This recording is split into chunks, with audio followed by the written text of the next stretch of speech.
예, 물을 쏟고 관계를 얻으라, 물을 쏟고 관계를 얻으라라는 제목으로 하나님 말씀 증거하도록 하겠습니다. 오늘 본문은 다윗 시대의 동역자들을 쭉 묘사하고 있습니다. 그러니까 하나님의 나라가 다윗 홀로 세운 나라가 아니라 많은 동역자들이 있었다라는 것을 강조하고 있습니다. 즉 역대기는 이게 기록된 시기가 이 당시가 아니고요, 그 바벨론 포로에서 돌아왔던 백성들에게 주어진 하나님 말씀입니다. 그러니까 역사서를 한 번 더 적은 거죠. 그래서 이 역대기에서는 강조되는 것이 명단입니다. 그러니까 명단이 자세히 나와요. 그래서 포로기 이후에 쓰여진 성경인 에스라라든지 느헤미야를 보십시오. 그 이름이 되게 많이 나오죠. 이게 무슨 뜻이겠어요? 지금 바벨론 포로에서 돌아온 백성들 한 사람 한 사람을 지금 독려하고 있는 겁니다. 무슨 얘기냐? 이렇게 하나님 나라에서는 이름이 기록되어 있다는 거예요. 생명책에 너희들 이름이 기록되듯이 하나님이 잊고 있지 않다. 그래서 그 명단이 되게 중요한 것입니다. 사실 그래서 교회에서도요, 무슨 일을 할 때 명단이 되게 중요한 것 같아요. 주보에도 뭐 출석한 사람 명단 쫙 집어넣고 봉사한 사람 명단 집어넣고, 사실 그게 성경 정신인 것 같습니다. 그러니까 명단이 이게 무시할 게 아니라는 거예요. 하나님은 명단 가지고 일하신다는 거예요. 생명책은 명단이거든요. 그 리스트가 쭉 있다는 것입니다. 그러니까 하나님 나라는 홀로 이루어진 나라가 아니라는 것입니다. 그래서 다윗 왕국 이렇게 표현을 하지만 이게 여러 사람의 동역자들과 함께 이루어진 나라다라는 것을 보여주고 있다는 것입니다. 오늘 본문에서 함께 이루는 하나님 나라를 위한 핵심이 무엇인가, 오늘 세 가지 단어로 요약한다 그러면 첫째는 하나님이고, 두 번째는 관계, 세 번째는 최선, 이 단어를 중심으로 한번 풀어보도록 하겠습니다. 첫 번째는 하나님인데, 하나님이 유일한 관객이 되게 하라는 것입니다. 지금 이게 다윗 한 거 그러다 보면 잠깐 사람에게 주목하잖아요. 다윗이 뭘 다 한 것 같이. 근데 그게 아니라는 거죠. 많은 동역자가 있었다. 이 얘기는 주인 대신 하나님을 바라봤다는 것입니다. 그래서 하나님이 유일한 관객이 되는 그런 인생을 살라는 것입니다. 여기 보면 다윗뿐만 아니라 유대인들 또 이방인 동역자들도 많이 있었다는 것입니다. 그러니까 비전을 품은 이방 백성들도 하나님의 백성으로 다르게 포용이 됐습니다. 그러니까 하나님 나라는 여러 사람들이 이루어지는 나라라는 거예요. 이번 고성성교 같이 우리 세교의 성도들, 고성 성도들, 대만 성도들 막 섞였죠. 처음 믿은 사람들, 나중 믿은 사람들, 뭐 등록된 지 얼마 되지 않은 사람들 다 모인 거죠. 하나님 나라는 그렇게 이루어진다라는 거예요. 특정한 소수의 사람에서 이루어지는 게 아니라 모든 백성들에게 이루어지는 나라라는 것입니다. 그래서 예수를 믿는 그 순간부터 우리가 무슨 생각을 해야 되냐면 동역자를 찾을 줄 알아야 돼요. 여러분 같이 밥 먹을 사람은 있습니까? 나이가 들수록 밥 먹을 사람이 없다 그러던데, 같이 밥 먹을 사람도 중요해요. 근데 그거 찾으면 안 되고요. 같이 영화 볼 사람이 있습니까? 요즘 뭐 혼밥이니 뭐 혼영이니 뭐 혼자서 다 하잖아요. 근데 같이 영화 볼 사람도 없다. 뭐 그거 괜찮습니다. 근데 이거 강조하는 게 아니에요. 성경에서 말하는 건 뭐냐면 같이 꿈을 나눌 사람, 같이 사명을 이룰 사람, 같이 성경할 사람. 제가 볼 때 크게 세 가지예요. 같이 기도할 사람이 있습니까? 같이 성경할 사람이 있습니까? 같이 예배드릴 사람이 있습니까? 이거 물으라는 거예요. 하나님 나라는 이렇게 홀로 뛰는 게 아니라 언제나 같이 할 사람을 찾아야 된다는 거예요. 난 기도해도 혼자밖에 기도 못해요. 그거 잘 산 인생 아니에요. 성경하는데 나 혼자밖에 못 가요. 외로워요. 그거 잘 사는 인생이 아니라니까요. 예배드릴 때도 혼자만 예배드리는 거 잘 사는 인생이 아니에요. 같이 예배드릴 사람이 있어야 된다는 것입니다. 필립 얀시라는 사람이 옛날에 쓴 책이 하나 있는데, 교회에 관한 책이에요. 교회, 그리고 컴마하고 나의 고민, 나의 사랑. 참 두 가지 마음이 다 있는 거죠. 교회, 그러는 순간에 고민이 막 생기는 거예요. 왜 교회가 이 꼴인가 하는. 그렇지만 교회는 너무 또 사랑스럽다는 거예요. 그러니까 교회에 대해서 이렇게 애증이 다 포함되어 있는 좋은 책이라고 생각을 합니다. 그때 그 책에서 강조하는 내용 가운데 하나가 이거예요. 교회는 하나님만이 유일한 관객이 되어야 한다. 제가 오늘 이게 부제로 삼은 거죠. 하나님만이 유일한 관객이 되어야 된다. 그러니까 나의 소망이 되고 나의 사랑이 되는 교회가 되는 그런 멋진 교회의 모습은 하나님의 유일한 관객이 되는 교회가 제일 좋은 교회라는 거예요. 이 사람 저 사람 눈치 보지 말고 하나님의 기쁨이 되는가, 하나님만 바라보고 있는가, 하나님의 뜻이 무엇인가, 하나님이 유일한 관객이 될 때 제일 능력 있는 교회가 될 수 있다는 것입니다. 그래서 사람이 너무 유명해지면 안 되고요. 오직 예수님이 높아져야 되는 것, 그게 교회라는 것입니다. 뭐 다 아시겠죠? 우리가 그런 마음으로, 그래서 동역자가 있다라는 얘기는 무슨 얘기예요?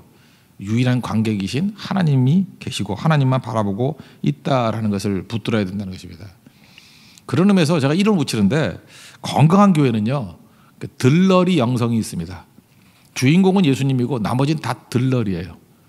들러리가 돼도 기뻐할 수 있는 게 교회예요. 나는 들러리야. 그게 교회라니까요. 그게 이제 세례 요한은 뭐라 그래요? 나는 예수님 신들매 풀기도 신발끈 풀기도 감당치 못하겠다. 뭐 이렇게 말하잖아요. 그게 뭐예요? 들러리 영성이죠. 세례 요한이 그럴진데 뭐 우리는 안 그러겠어요? 우리 똑같은 거죠. 들러리 영성. 어떤 사람이 병든 사람이냐 하면 교회 와서 자꾸만 이게 왕자병, 공주병 걸린 사람 있죠. 날 좀 알아주세요. 뭐 이러고 날 좀 봐주세요. 그리고 누가 주목하지 않으면 어려워지고 그때부터 병들기 시작하는 거죠. 아무것도 아닌 존재가 뭐가 된 양 뛰면 안 되겠죠. 근데 실제로 다윗과 같이 뭐가 된 존재라 할지라도 자기가 들러리 영성이 있어야 돼요. 나는 아무것도 아닙니다. 저는 이렇게 꽃이 있을 때마다 이게 장미꽃이라든지 또 뭐 카네이션 이거 있을 때 요즘 꽃 잘 안 팔던데 김영란법 때문에 그러나요? 그 옆에 그 안개꽃이 있죠. 그 안개꽃에 관해서 뭐 씻은 사람 되게 많아요. 우리가 안개꽃 같은 존재가 되자는 거예요. 안개꽃의 존재의 목적은요, 자기를 드러내는 게 아니라 배경이죠. 들러리의 들러리. 그래서 장미꽃을 돋보이게 만들어주고 카네이션을 돋보이게 만들어주는 거예요. 그래서 안개꽃이거든요. 그 성도들의 영성은 안개꽃 영성 또는 들러리 영성이 있어야 된다는 것입니다. 이게 다 하나님의 사역이라는 거예요. 여기 이제 많은 사람들이 나오는데 다윗 포함해서 모든 사람들이 다 하나님 앞에서 이런 들러리 영성, 안개꽃 영성을 가지고 서 있다는 것입니다. 그게 하나님 앞에서 귀중한 사역자라는 거예요. 우리 그런 의식 갖고 헌신할 수 있는 믿음의 종 되기를 바랍니다. 그래서 목사한테도 제일 좋은 표현이 그런 것 같아요. 안개꽃 목사. 저하고 이제 어울리지 않지만 하여튼 그런 거 그죠? 뭐 들러리 영성을 가진 사람 참 멋진 표현인 것 같아요. 어떤 분은 자기는 아무 일도 안 한대요. 근데 왜 아무 일도 안 해요? 좀 몸이 편찮으시거든요. 그래서 자유롭게 걸을 수 없고 성교도 다 다닐 수 없는 분입니다. 저는 하는 일이 하나도 없는데 제가 볼 때 누구보다도 기도 많이 하셔요. 우리 성교 가는 동안에 어떻게 보면 하루에 한 3번 정도 기도한 내용들을 이렇게 보내주셔요. 오늘 이걸 놓고 기도했습니다. 이걸 놓고 기도했습니다. 제가 필요할 때마다 이분은 진짜 기도하는 분이라는 걸 알기 때문에 이제 보내드려요. 이걸 위해서 좀 기도해 주세요.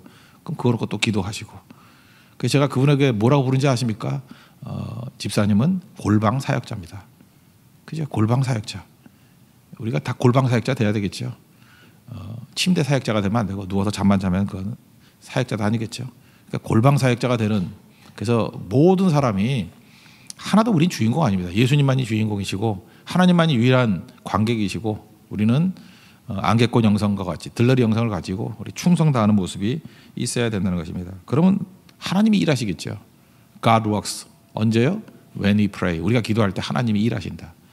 그러니까 하나님이 일하시는 교회가 제일 강력한 교회라는 것입니다. 오늘 첫 번째, 하나님이 유일한 관객이 되는 교회가 되는 우리 은혜의 역사가 있기를 바랍니다. 두 번째는 이제 사람과의 관계인데 물을 쏟고 관계를 얻으라. 또 다른 말로 하면 희생하고 관계를 얻으라는 것입니다. 13절부터 17절까지 세 용사 이야기가 나오죠. 다윗이 자기 고향이 베들레헴인데 이제 전쟁하는 통에 베들레헴을 이렇게 지나가는데 적군에게 아마 점령당했는가 봐요. 그때 뭐 이런 거 있잖아요. 내 고향 땅이니까 저 우물물, 내가 어렸을 때 놀던 우물물인데 저 물 한 잔 마셨으면 얼마나 좋을까. 목이 마른 것도 있겠지만 뭐 추억도 있겠고, 근데 이때는 진짜 목이 말랐던 것 같아요. 이게 물이 없어가지고 거기는 강이 없잖아요. 예루살렘엔 강이 없잖아요. 그래서 물이 귀한 동네인데 저기서 저 우물에서 물 좀 먹었으면 좋겠다라고 하는 독백이에요. 독백. 근데 여기서 아름다운 관계를 보여주고 있죠. 그 장군 3명이 얼마나 충성스러운지 그 얘기를 듣고 목숨 걸고 가가지고 물 또 왔다라는 거예요. 그랬더니 다윗이 그 얘기를 듣고 내가 이 목숨 걸고 이렇게 할 일이 아닌데 이건 핏값이야. 그러면서 이렇게 부었다라는 거죠. 안 먹었다는 거. 이거 역사에서 보면 이거 알렉산더가 했다는 얘기로 많이 들었죠. 근데 알렉산더보다 다윗이 이게 한 7, 8년, 800년 먼저예요. 그러니까 이건 알렉산더 얘기가 아니라 다윗 이야기고 성경 이야기라는 거 잊지 마십시오. 이거 알렉산더가 이거 본따서 하든지 만든 얘기예요. 성경 얘기예요. 성경 얘기. 그럼 여기서 우리가 보여주는 메시지가 무엇입니까? 우리 요즘에 프레임이란 말을 많이 쓰는데 어떤 프레임이 돼야 되냐면 항상 사람이 우선인 프레임을 짜야 돼. 인생이. 모든 결정의 인생의 프레임이 사람이 중요하다. 또 하나가 관계가 중요하다. 그래서 여러분들 돈은 잃어버린다 할지라도 관계를 잃어버리면 안 돼요. 그죠? 그 다음에 뭐 많은 걸 희생한다 할지라도 사람을 건져내야 돼. 그게 기독교 아닙니까? 잃어버린 한 마리 양을 위해서 헌신할 수 있는 거. 그죠? 그걸 찾아내기 위한 거. 그래서 물을 쏟고 관계를 얻다. 다윗이 이런 인생을 살았잖아요. 그래서 성경을 한번 보세요. 다윗 왕이 있는데 죽일 기회가 왔어요. 원수잖아요. 근데 죽이지 않았던 이유가 무엇입니까? 관계가 중요해요. 하나님과의 관계. 하나님이 기름 부어 세우신 종이야. 심판은 하나님께 있는 거예요. 하나님과의 관계를 깨지 않지요. 그래서 살려두고. 또 사울왕을 살려준 걸 통해서 무슨 전통이 있어요. 하나님이 기름 부으신 종을 함부로 손대는 거 아니야. 그래서 다윗에게도 이렇게 반란이 없죠. 그래서 백성과의 관계도 원만한 관계가 되었다는 것입니다. 그래서 물을 쏟고 관계를 얻으면 언제나 승리해요. 그러니까 지금도 어리석은 사람의 특징이 뭐냐 하면 관계를 희생해서 돈 벌려고 그러는 사람 있죠. 이익을 얻으려는 사람. 이거는 어리석은 사람뿐만 아니라 끝이 안 좋은 사람입니다. 나중에 그 사무엘상 30장 같은 데면 시글락이 함락됐죠. 아말렉이 와서. 그래서 어려움 당하고 있는데 추적하고 있죠. 추적하는 중에 어디 간지 모르잖아요. 근데 아말렉이 종으로 쓰던 애굽 소년 하나를 병들었다가 버렸어요. 그러니까 아말렉은 관계를 우습게 여기는 민족이죠. 그런데 이게 어떤 사람인지도 모르고 불쌍하니까 도와준 거예요. 야, 다 죽어가는데 저거 되느냐. 자기 일도 급한데 저 애굽 소년을 도와줘라, 살려줘라. 그래서 죽어가는 애를 살려줬습니다. 그랬더니 마침 그 아이가 애굽 사람 아말렉이 버린 종이에요. 그러니까 아말렉이 어디 가는지 알게 됐죠. 도와주는 걸 통해서. 그래서 추격해서 자기 처자들과 모든 걸 다 회복하지 않습니까? 그 다음 또 이런 일이 벌어졌죠. 600명이 따라갔는데 지쳐가지고 400명하고 200명은 뒤에 떨어져 있었어요. 전쟁 승리하고 나면 전리품이 있지 않습니까? 전리품을 어떻게 나누죠? 그 승리한 사람만 나누는 게 아니라 가지 않았던 사람도 같이 나눠줘라. 관계죠. 그래서 600명이지만 하나됨을 이룰 수 있는 능력이 임하게 되더라는 것입니다. 그러니까 우리가 평생을 살면서 오늘도 이 얘기예요. 하나님 나라에 있어야서 중요한 것은 관계다. 관계를 세우는 일에 인생을 걸라. 그러니까 하나님과의 관계, 인간과의 관계, 이게 뿌리라는 거예요. 얼마 전에 알파고하고 커제, 알파고하고 이세돌하고 이렇게 했잖아요. 그래서 인간이 컴퓨터를 못 이긴다 그러는데 농담으로 그랬잖아요. 인간이 이길 수 있다고. 코드 뽑으면 이겨요. 그죠? 그 알파고는 전기에서 도니까 코드 뽑아버리면 하다 끝나버리는 거예요. 힘의 근원이 뭐예요? 코드예요. 힘의 근원. 여러분 세상 굉장히 복잡한 것 같이 보이는데 이 코드 뽑아라 이게 농담이 아니에요. 세상 모든 거의 힘의 근원은 하나님께로부터 오는 거거든요. 하나님께로부터 코드 뽑히면 끝나는 인생이에요. 우리도 마찬가지예요. 잘난 게 뭐 있습니까? 하나님 코드 뽑아버리면 끝나는 인생인데. 그 코드가 뭐예요? 하나님과의 관계. 또 하나님께 받은 능력을 가지고 사람과의 관계. 관계가 끊어진다는 것은 다 끊어진다는 거예요. 이거는 전원하고 똑같다는 것입니다. 여러분 물을 쏟고 관계를 얻는 지혜를 얻는 믿음의 종 되기를 바랍니다. 그리고 세 번째 키워드가 최선입니다. 최선을 다해 헌신하는 사람이 되라는 것입니다. 여기 보니까 숨어있는 많은 사람들 헌신된 사람이 나와요. 근데 그 헌신된 사람들의 특징을 이렇게 얘기합니다. 10절을 보니까 중간에 이스라엘과 더불어 다윗을 힘껏 도와 나라를 얻게 하고 동역자들이 힘껏 도왔다. 영어 성경 가운데 한 번역 보니까 재밌는 표현이 있더라고요. strong support 이렇게 돼 있더라고요. 강한 도움, 힘껏 도운 거예요. 서포트를 하는데 strong, 강한 도움, strong support. 우리도 이런 인생이 돼야 되는 것입니다. 그러니까 대충 한 게 아니라는 거예요. 우리 골로새서 3장 23절에 그렇죠. 무슨 일을 하든지 죽게 하듯 하라고. 우리가 그 상전에게 할 때 죽게 하듯 하라고. 죽게 하듯 하라는 게 무슨 뜻이겠습니까? strong support. 그러니까 힘껏 도우라는 거예요. 힘껏 도운 예를 몇 개 들어보면 11절을 보니까 그 야소부암이라는 사람이 있는데요. 이 사람은 한꺼번에 300명을 죽였대요. 여러분 이런 건 예화가 별로 안 좋나? 우리 때는 하도 험난한 인생을 살아서 깡패 만났을 때 1대5로 한번 싸워봤습니까? 제가 1대5로 서대문에서 한번 싸웠던 적이 있는데 그리고 대학교 졸업할 때까지 서대문 잘 안 갔어요. 이화여고인가요? 거기에 제가 학교 있던 학생들이 갔는데 그 동네 지역 깡패들이 있었다. 근데 제가 다녔던 학교가 이 팔에 일자가 있어 대일이기 때문에 일자가 탁 있어가지고 근데 우리 학생들이 한 30명에서 40명쯤 됐는데 그 5명이 둘러싸가지고 무릎 꿇어 그러는데 꼼짝을 못하는 거예요. 이 순진한 애들이. 근데 제가 견딜 수가 없죠. 그래서 이게 새벽에 안 하는 게 좋아. 하여튼 뭐 어떻게 해가지고 쉽게 말해서 벽돌로 찍고 왔어요. 애들 5명. 그래서 그 다음부터 우리 애들이 40명 거기 근처 가지도 않았는데 저는 대학 졸업할 때까지 서대문 다닐 때 조심했어요. 그 동네 애들. 지금이야 이제 50 넘었으니까 아직도 이를 갈고 있지는 않겠지. 예. 그런 일이 벌어졌다.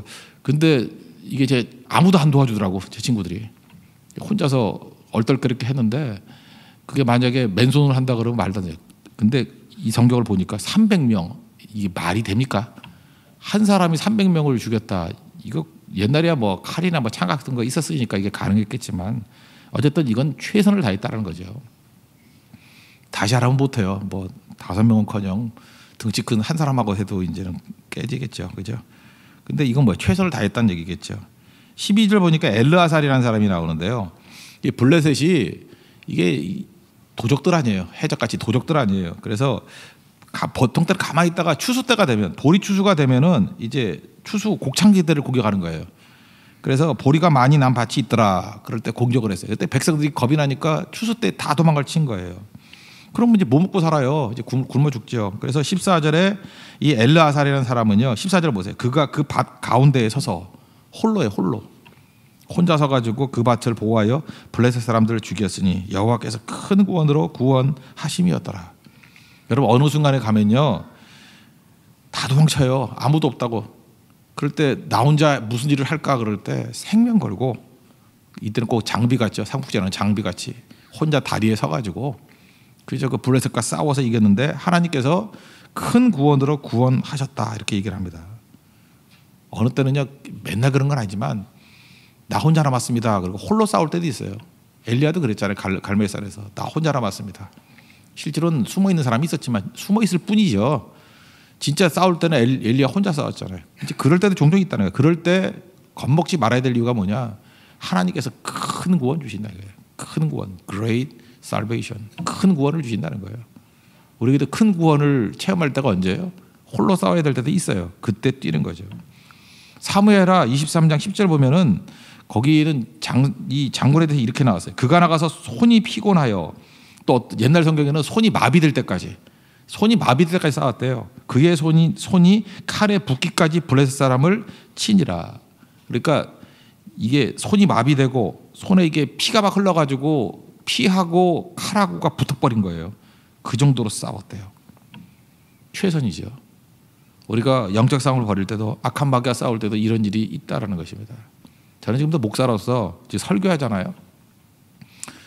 최선에 관하여 설교만 하는 사람이 되고 싶지 않아요. 최선에 관하여 최선을 다하는 크리스찬이 되고 싶어요. 제 목사로서.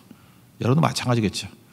입만 살아가지고 최선에 관하여 여러 가지 얘기할 수 있는 사람이 아니라 저 사람은 최선이야. 그죠? 최선의 인생을 사는 사람이야. 그 모습이 있기를 바랍니다.